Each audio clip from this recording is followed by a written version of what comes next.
coração de Uberlândia, segunda maior cidade de Minas Gerais, abriga uma praça central bem imponente, movimentada e cheia de vida. Em volta, o comércio típico dos grandes centros vibra. E quem dita o ritmo são os moradores, que gastam a sola de sapato, traçando seus caminhos, aqui nesse terreno de 14 mil metros quadrados.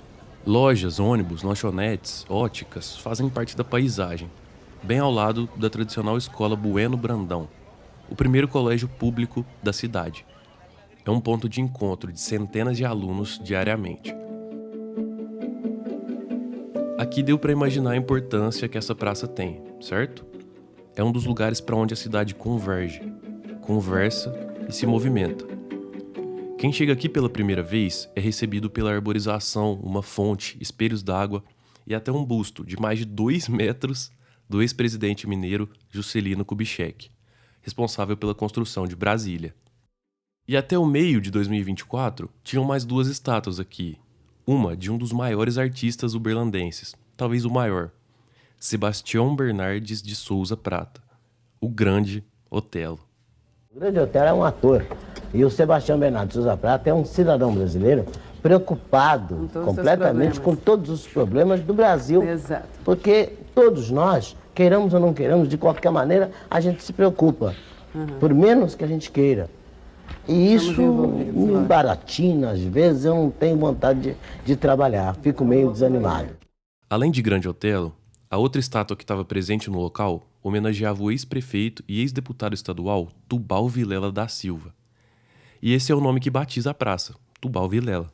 Se você é de Uberlândia, talvez já tenha ouvido alguém se referir ao lugar como Praça Ismene Mendes também. Esse nome não é oficial, e no fim do episódio a gente conta direitinho de onde ele veio. Em um intervalo de menos de um mês, entre junho e julho de 2024, os bustos de Grande Otelo e Tubal Vilela foram furtados da praça, sobrando só as bases de concreto onde estavam fixados. Pouco tempo depois, as peças foram recuperadas pela polícia e o responsável acabou preso, mas as estátuas ainda não foram reinstaladas no local. Só que nessa série, vamos falar de um caso bem mais antigo e bem mais grave do que esses furtos.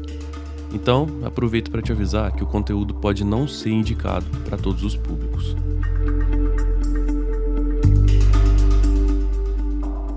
Essa é a minissérie em áudio sobre Rosalina Butironi, dividida em 3 episódios, já disponíveis para você ouvir em todas as plataformas de áudio. A investigação faz parte do podcast Contornos, produzido de forma independente por mim, Juan Madeira. Ao longo dos episódios, a jornalista Adriana Dias divide comigo a apresentação.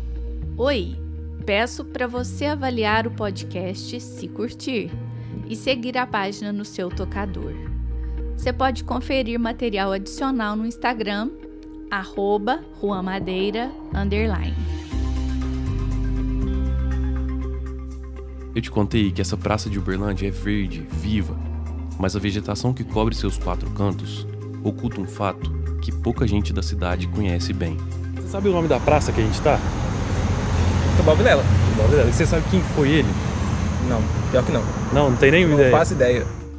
2 jovens uberlandenses que esperavam um ônibus no ponto, em frente à Avenida Afonso Pena, até fazem uma remota ideia, uma um pouco mais que a outra. Vocês sabem qual que é o nome da praça que a gente tá? Praça Tubal Vilela. Tubal Vilela. E vocês sabem quem foi Tubal Vilela? Não. Não. Nem que ele foi prefeito aqui? Não. E muito menos que ele cometeu um crime no passado. Ah, sim. Disso vocês sabem? Não sabia ou não.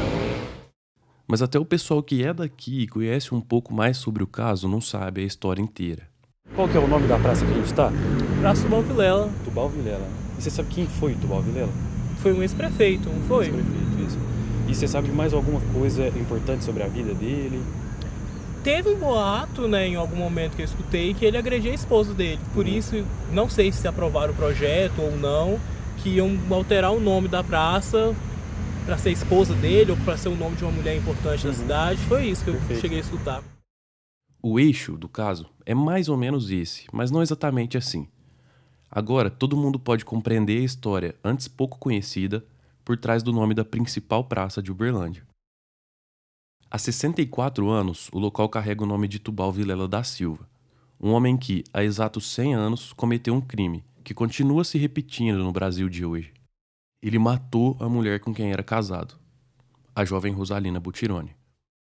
100 anos depois, algumas pessoas em Uberlândia se mobilizam para que o nome da praça seja revisto, ou ao menos buscam formas para que a memória de Rosalina não permaneça sendo apagada. Uma delas é a socióloga Maria Lúcia Vanucci. A Rosalina ela foi assassinada não só em 1926. Ela foi assassinada 2 vezes. A primeira fisicamente em 26, juntamente com a criança que ela trazia no ventre. A segunda, moralmente, no aviltamento da sua dignidade e no apagamento de sua memória. Então, nós não podemos deixar que as memórias se apaguem. Nós precisamos estar sempre falando, denunciando esses casos, para que efetivamente não aconteçam mais. Para contar essa história centenária, a gente precisou buscar quem primeiro se interessou por ela. A professora de Direito da Universidade Federal de Uberlândia, Flávia Oliveira, luta contra a violência de gênero há muitos anos. Ela conhece tudo sobre o caso e explicou como foi o dia da morte de Rosalina. Essa reconstituição é feita com base em depoimentos de pessoas que vivenciaram a história e a cobertura do jornal A Tribuna, de 1926, ano do crime. Eles eram um casal de jovens. Ele tinha 25 anos e ela 19.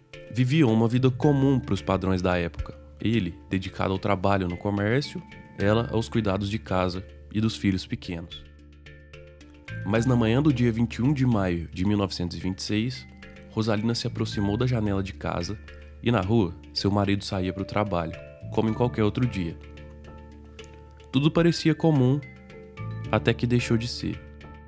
Ela tá na janela, o marido abriu o portão para ir embora, quem tá subindo é esse Fernando Terra. Esse Fernando Terra, ele passava, era trajeto de trabalho dele ali. E a dona Sinhá cismou que a Rosalina ficava lá dando trela pro esse tal Fernando. Dona Sinhá era Eutildes Vilela, mãe de Tubal. E a suspeita, como explica Flávia, era de que essa senhora teria colocado na cabeça do filho que Rosalina tinha um caso com Fernando Terra, de quem se tem pouca ou nenhuma informação. Mas, de qualquer forma, essa suposta traição nunca foi confirmada. Eu acho que ela foi insuflando muito isso também na cabeça do Tubal. E o Tubal, ele mesmo fala isso está nos jornais da época, inclusive, está no processo, que ele bebia muito. Assim, sabe, fim de tarde? Tipo, é isso. É o que eu falei pra você, ele era um cara boêmio. Mas acho que isso foi entrando na cabeça dele. Com as suspeitas e a cena de Fernando Terra passando na frente de casa, enquanto Rosalina estava na janela... No dia 21 de maio de 1926, quando ele olha e vê ela na janela e vê o Fernando subindo, ele não pensa que ela tá ali. Tá aí, ó, minha mãe tem razão. Então, diz o jornal que ele passa o dia inteiro, ele compra uma arma, ele municia uma arma, ele passa o dia inteiro bebendo e, sabe, digerindo essa história, o dia inteiro. Não vai pro almoço, sai em casa, não aparece pro almoço. Ele vai chegar no final da tarde, tipo, 7 horas da noite, 8 horas da noite. Já, segundo consta, né, no processo, alcoolizado, com a arma municiada. Poucos minutos depois, o silêncio de casa seria rompido pelos tiros. Eles moravam, embaixo era o armazém e em cima era a casa. Aí ele sobe a escada do armazém, consta que ela, consta assim, que ele abre uma fresta, sabe a porta assim fechada? Ele abre a porta muito devagar, abre uma fresta assim da porta, põe a cara, mira a arma, ela tá sentada na cama fazendo ela estava grávida do 3º filho. Tinha um filho acho que um filho de 3 e um de 2 anos, estava grávida do 3º. Então ela tá fazendo um casaquinho de tricô pro filho, de frente pra janela, de costas pra porta, entendeu? Toda que ele abriu a porta, ela tá fazendo esse tricô olhando pra janela, ele não fala uma palavra, ele não faz um barulho. Dispara 3 tiros. Tubal Vilela entrou, apontou o revólver e atirou. Os disparos atingiram a cabeça, perto do pescoço, e o peito dela, do lado esquerdo, onde fica o coração. O laudo de exame cadavérico registrou que as balas atravessaram a cavidade torácica. Rosalina foi encontrada no quarto, deitada de lado, com vestido branco e alpargatas amarelas, sem meias. Ela tomba. O exame de corpo de delito diz que quando a perícia chega, ela ainda está com as agulhas de tricô na mão. Então ela estava de camisola branca, sandalinhas amarelas, a cama toda vermelha de sangue e ela com as agulhas de tricô na mão. Sobre o dia do crime, quem também deixou um relato foi Eduardina Rezende de Barros, que já faleceu, mas morava em Uberabinha, o antigo nome de Uberlândia, na época dos fatos. Amiga de Rosalina, ela contou sua lembrança do caso em uma entrevista concedida ao pesquisador Heleno Félice de Barros, no ano 2000, quando ela tinha 88 anos. A Rosinha estava no quarto tecendo um casaquinho para o filho que iria nascer. Ela estava grávida de 3 meses. Inclusive, minha tia guardou o casaquinho por um tempão. O Tubal atirou pelas costas dela. Eu não sabia do envolvimento dela com Fernando Terra, não. Mas ouvi dizer que quando ele ficou sabendo da morte dela, ele saiu correndo pela avenida, corria e gritava, que nem um louco. Essa interpretação é da artista Divina de Oliveira.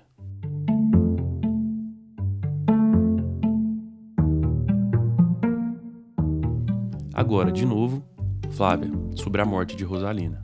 Olha que os tiros são disparados, a mãe dele sai correndo, o cunhado dele chega correndo ali também, que já deve ter ouvido, não sei se morava ali perto, na mesma casa. Ele xingando ela morta na cama, ele xingando ela de vagabunda e outros palavrões. Aí o irmão dele pega ele, leva ele pra polícia. Ele conta pra polícia que ela estava traindo ele, que por isso ele, num desespero da traição, havia bebido o dia todo e chegou e teve um ataque e atirou. Ele fala que nem viu, etc. Na delegacia, Tubal Vilela e o concunhado João Godoy tentaram justificar o crime. Disseram que Rosalina não era uma boa esposa, falaram sobre a suposta traição, desobediência, em descuido com os filhos. Tentaram transformar a vítima em culpada de alguma forma, o que você já deve ter percebido ser comum em casos de feminicídio, como o de Ângela Diniz, no final dos anos 70. O corpo da jovem Rosalina foi liberado no final da tarde do dia seguinte ao crime. O pai dela, João Butironi, fez questão de que a última despedida acontecesse em casa. Devota de Nossa Senhora das Dores, ela foi sepultada no dia seguinte, 23 de maio, às 13 horas, no cemitério Bom Pastor.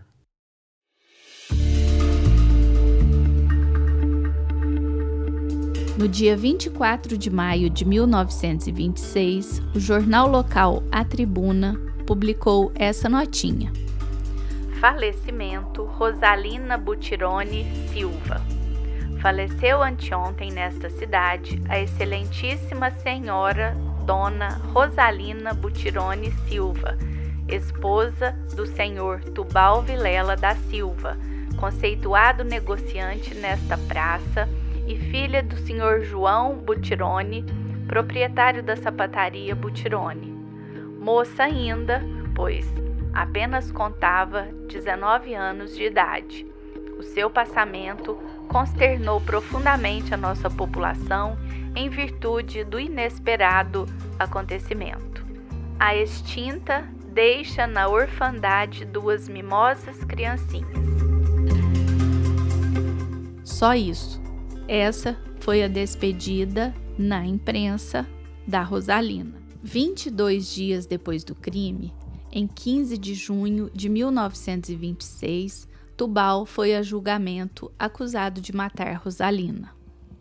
Era o primeiro caso do promotor Mário Porto, um jovem sem muita experiência, inseguro para sustentar a acusação contra o suspeito. Porque naquela época vigorava um decreto-lei de 1890 que dizia que se você cometesse um crime privado de sentidos, não era crime. Então a tese era essa. E de certa forma você tem a sensação de que o promotor não está convencido de que não foi isso. De um lado, ele, estreante. Do outro, 2 dos advogados mais respeitados e influentes da região, Abelardo Pena e Santa Cecília, que focaram a defesa na privação dos sentidos. Na década de 20, a nossa lei era diferente e a legislação previa que uma pessoa que estivesse, por qualquer motivo, numa situação de privação dos seus sentidos, e a violenta emoção seria um caso desses, ela também poderia ser excusada do ato criminoso que ela praticou. No próximo episódio, falamos dos detalhes jurídicos sobre a privação de sentidos com a professora de Direito Penal da Universidade Federal de Uberlândia, Beatriz Camargo, que você acabou de ouvir. Agora, voltamos ao julgamento do agressor. Foram 6 testemunhas no processo e 5 disseram que Rosalina só vivia em casa e ia para a missa com o marido. O concunhado, João Godoy, que era a outra testemunha, dizia da suposta traição. Uma única pessoa fala que ela tinha um caso, que era exatamente o cunhado do Tubal. Uma prova que tinha era um bilhete que o Tubal recebe falando as coisas dela. Só que era a letra dele próprio. E esse bilhete, inclusive, é desconsiderado como prova, porque a letra era dele.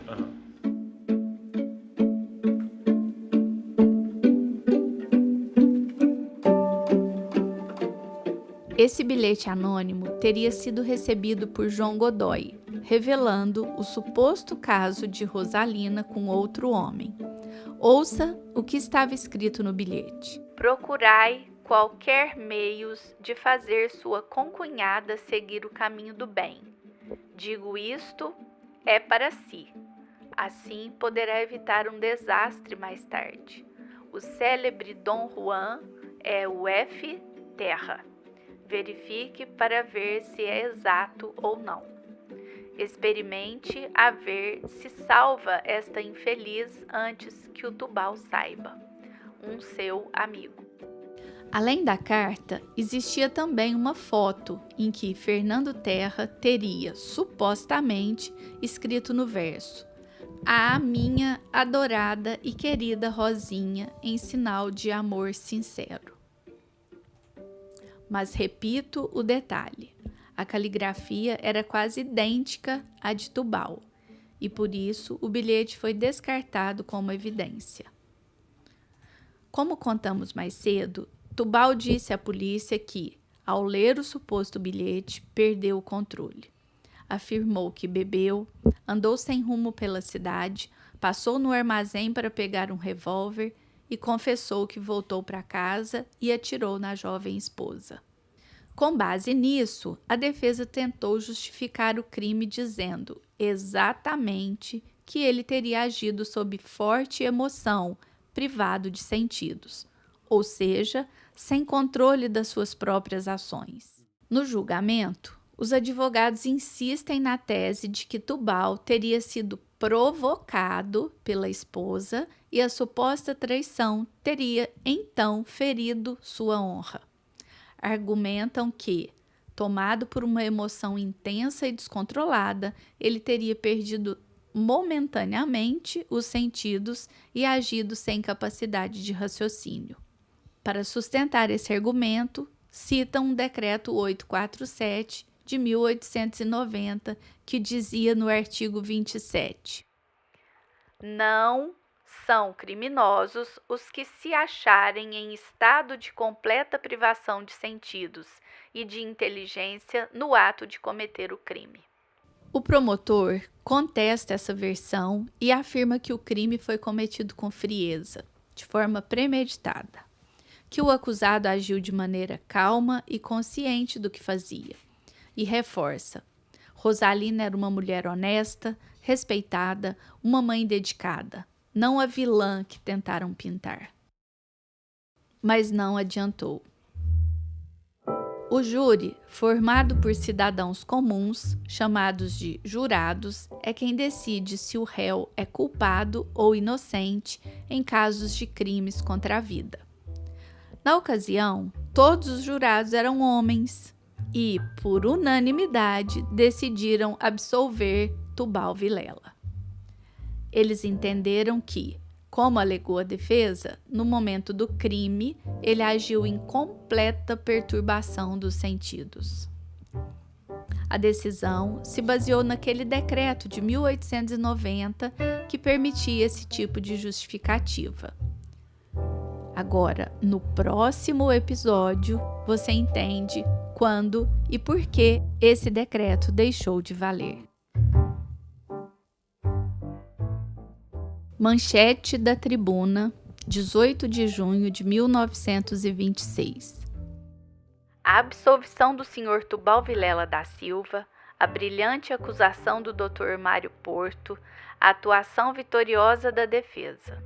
Não nos recordamos de ter havido em Uberabinha um julgamento tão concorrido e tão ansiosamente esperado como o do dia 15. Ia ser julgado o senhor Tubal Vilela da Silva, moço de real conceito em nosso meio social e autor da morte de sua própria esposa. O moço de real conceito em nosso meio social seguiu a vida normalmente. Da década de 1930 em diante, se tornou um dos empresários e políticos mais influentes de Uberlândia. Por isso, não faltam registros sobre ele. Está nas páginas dos jornais antigos, em almanaques, homenagens e até num documentário de 2014 que, curiosamente, nem cita o assassinato da primeira esposa. Depois que ele morreu, brincavam assim. Brincavam. Deus fez a metade da cidade. Tubal Vilela fez o resto. A ideia inicial desse podcast era falar sobre a vida de Rosalina, e não só da sua morte. Mas o apagamento histórico não permite que a gente faça isso. Quase nada ficou registrado sobre quem ela foi, o que sonhava, o que sentia, nos menos de 20 anos que viveu. E para entender de onde parte essa história, precisamos voltar no tempo. Mais precisamente para 1901, quando Tubal nasceu. Mas como essa história não é sobre ele, a gente vai ser breve. Em 1901, nascia Tubal Vilela da Silva, em Prata, cidade que fica a 84 quilômetros de Uberlândia. Ainda criança, com 6 anos, ele se mudou para Uberlândia com a família. Na época, o local ainda era um arraial que se chamava São Pedro de Uberabinha, e só virou Uberlândia em 1929. Quando adulto, ele se tornou uma figura importante na política e nos negócios da cidade. Foi vereador em 1936, prefeito em 1951 e deputado estadual em 1955. ABCD, ABCD, ABCD, do pau que o povo quer. ABCD, ABCD, ABCD, do pau que o povo quer. Esse é um jingle da campanha para prefeito, em 1951. Além da política, ele teve à frente de muitos, mas muitos empreendimentos imobiliários que ajudaram a moldar a cidade como é hoje. E foi em 1958 que a antiga Praça da República passou a levar o nome dele. Mas só foi inaugurada 4 anos depois, em 1962, ano que Tubal morreu, aos 61 anos, vítima de leucemia. Mas sua memória está por toda parte. Em contraste, temos a vida de Rosalina Butironi, que nasceu em Ituverava, no interior de São Paulo, em 1907.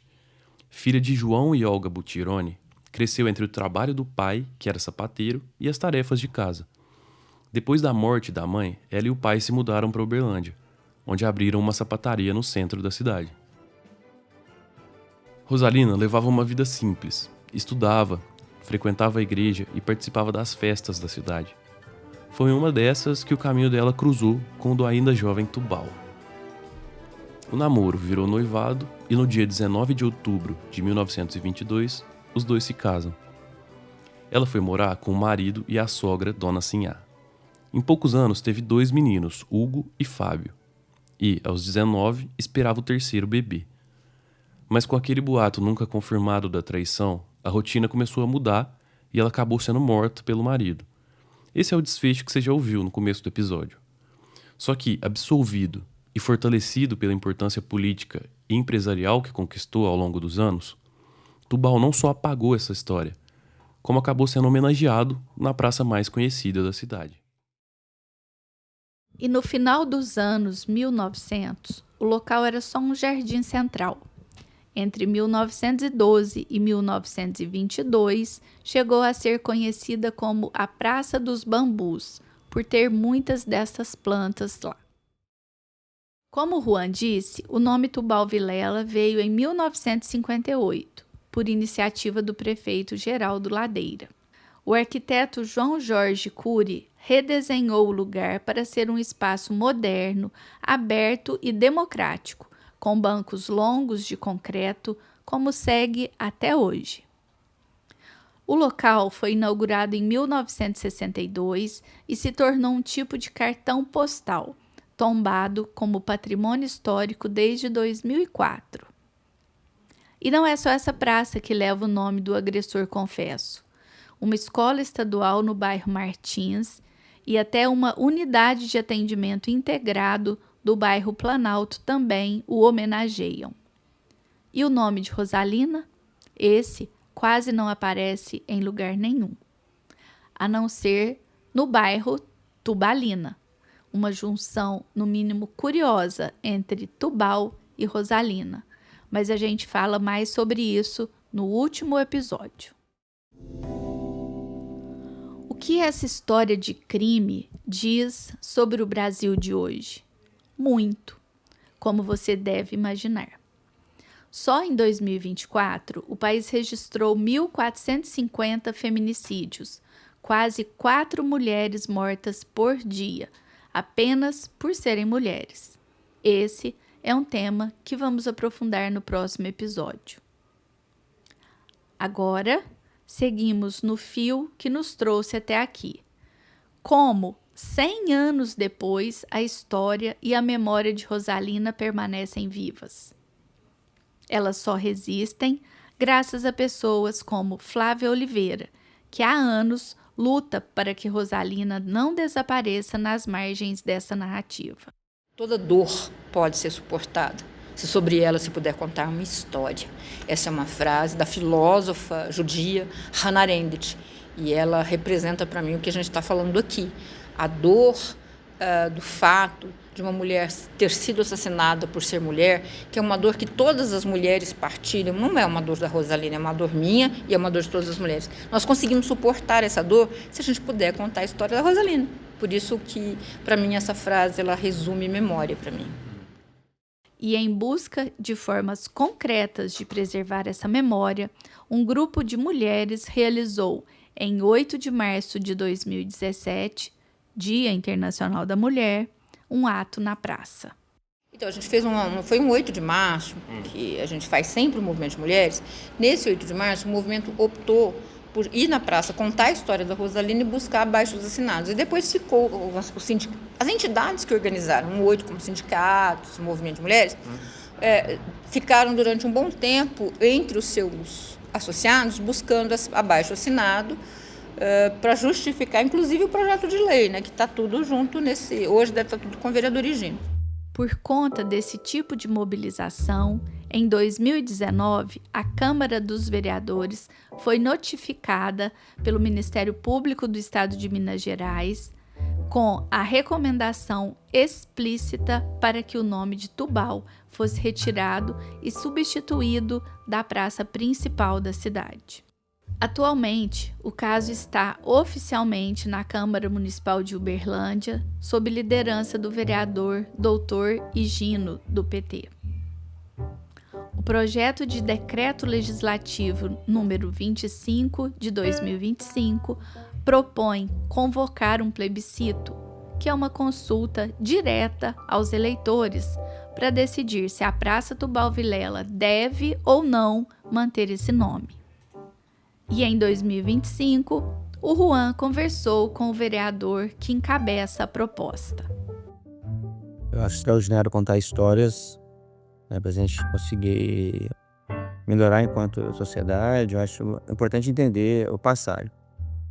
E talvez não tenha nenhuma história mais importante para contar do que do nome da pessoa que dá nome à praça principal da cidade. O que motivou eu fazer uma proposta de mudança de nome de praça é entender que quem mata a esposa grávida não merece reconhecimento social.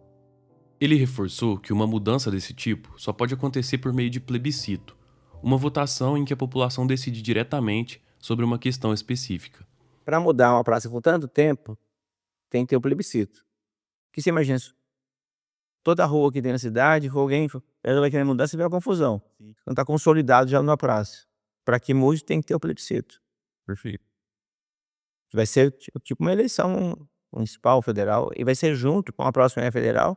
Vai estar na cédula lá, se você quer ou não, no próprio dela. Aí vai ter campanhas a favor e contra. Sim. Mas eu penso que quase ninguém sabe que o Tubal Vilela matou a mulher grávida. Acho que não tem nem 10% da cidade que sabe disso. Embora a gente tenha divulgado, falado, E às vezes quem escuta não acredita. Um plebiscito vai perguntar: você acha certo? O cara matou uma mulher grávida de 19 anos. Mas ele foi um bom prefeito, ele foi bom administrador, aí isso justifica. Não quer um bom prefeito para matar a mulher? Tem um bom administrador para matar a mulher grávida? A pergunta que deve aparecer na urna é direta. A Praça Tubal Vilela, em Uberlândia, deve ter seu nome alterado, considerando o assassinato da esposa grávida por Tubal Vilela? Essa é a terceira vez que o tema chega à Câmara, mas a primeira que prevê ouvir oficialmente a população. Os 2 projetos anteriores tentavam simplesmente trocar o nome sem consulta pública. Talvez por isso nunca avançaram. Dessa vez, até novembro de 2025, a proposta contava com o apoio de 15 dos 27 vereadores, indicando que, pela primeira vez, a consulta pode realmente sair do papel.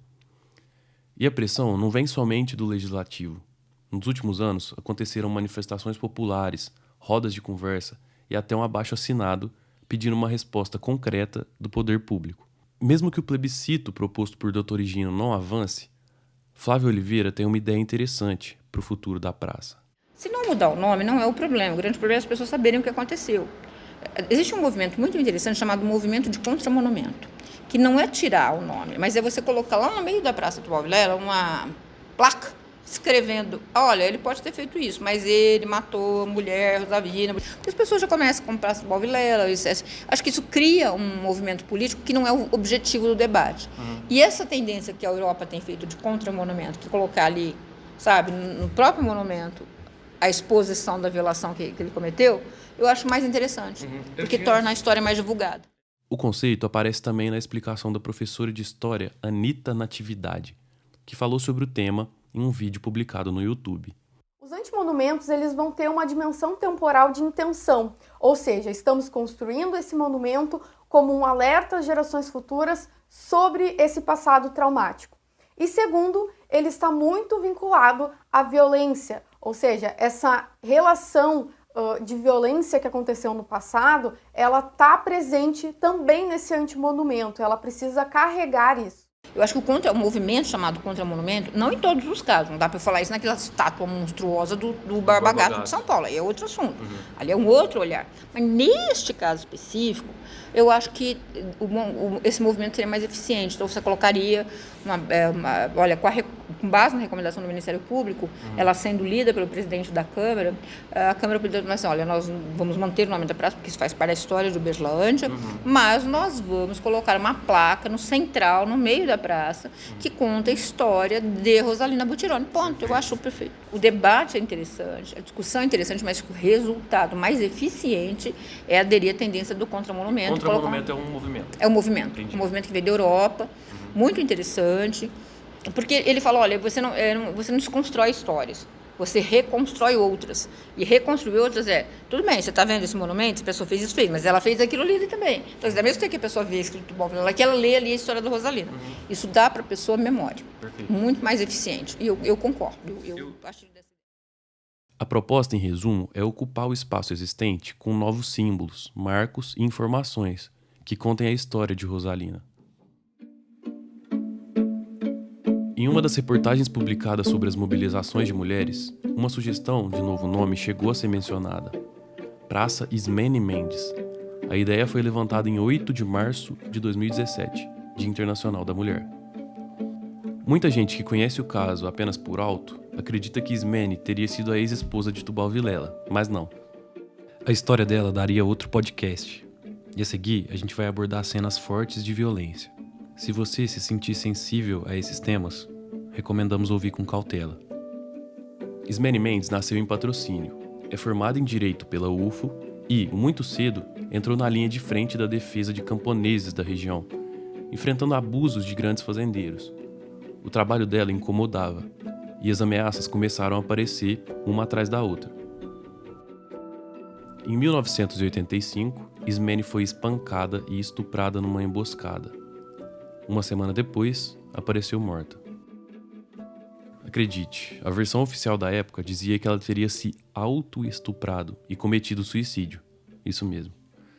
O delegado sustentou essa conclusão, afirmando que Ismene era, abre aspas, uma mulher de hábitos livres, fecha aspas. Um relatório posterior da Comissão da Verdade do Triângulo Mineiro e Alto Paranaíba mostra outra história. Ismene vinha recebendo ameaças constantes, foi violentamente agredida, estuprada com um pedaço de pau e deixada agonizando. Seu corpo foi encontrado no próprio quarto e o atestado de óbito registrou ingestão de gastoxin como causa da morte. Mas o contexto e a forma como ela foi localizada levantam dúvidas profundas sobre essa versão. No dia 22 de outubro de 1985, ela foi assassinada aos 29 anos. E até hoje, nem a memória dela recebeu justiça. Seu atestado de óbito ainda aponta o suposto suicídio como causa da morte. Hoje, quem passa em frente ao bloco de direito da UFO encontra um busto dela, uma das poucas homenagens que resistiram ao tempo. Eu acho que a importância da Ismene, ela é a luta, né? Ela enfrentou a ditadura, ela lutou pelos trabalhadores. A Ismene foi uma grande responsável por mudar, inclusive, o transporte dos trabalhadores rurais. Ela quem envia essa proposta ao Congresso, e o Congresso ouve. A grande importância da Ismene é a representação de uma mulher que lutou contra a ditadura, por sindicalismo e pela liberdade dos trabalhadores. Então, acho que essa é a referência que a Ismene é, né? E isso é regional, isso não é da cidade dela que é Patrocínio. E ela foi nossa aluna. E aí? Ah, é? Foi, estudou direito aqui. É essa trajetória de enfrentamento que fez o nome dela surgir para se falar em memória e justiça. Isso, foi exato, porque ela era uma vítima da ditadura, ela tinha uma importância regional, ela lutou pelos trabalhadores. Como era um movimento dos sindicatos, Ela também foi morta. Foi assassinada na ditadura, foi assassinada. Surge como se ela se suicidasse, ela se autoestuprou e se suicidou duplamente, algo inédito no mundo. Mas, na verdade, ela foi assassinada, né? O movimento de mulheres que encampa a busca por mudança de nome são mulheres sindicalistas, e ela tem uma representação no movimento sindical, porque ela defendia o sindicato dos trabalhadores rurais. Então, é por isso que para esse grupo, isso é tão relevante, né? E eu entendo que realmente a pauta é fundamental mesmo. Né? E esse peso simbólico transforma Ismene numa figura que conversa diretamente com o presente. A gente precisa dar voz a quem não tem voz. Essas mulheres não têm voz. A Rosalina não tem mais voz. A Ismene não tem mais voz. Então, eles precisam dar voz a quem não tem voz. E a voz é reparação, é história, é memória. E a memória precisa ser trazida e contada, né? Como sempre, né? Brilhante. A gente só suporta a dor pela contagem da história. Então, eu acho que esse é um instrumento de voz. E a voz que você dá a essas mulheres, você dá a todas as mulheres vítimas de violência. Essa trazer a história da Rosalina, trazer a história da Ismene, é uma forma de enfrentar a violência contra as mulheres no Brasil. Se você está sofrendo violência ou conhece alguma mulher nessa situação, é possível denunciar, de forma anônima ou não, pelo DISC 180, a Central de Atendimento à Mulher. Em situações de emergência, acione imediatamente a Polícia Militar pelo 190. Esse podcast usou áudios de Roda Viva, documentário Tubal Vilela, Um Legado para Sempre, e jingle da campanha do político para a Prefeitura de Uberlândia. No próximo episódio, o hoje e o amanhã em relação à morte de Rosalina e a violência contra a mulher. Até!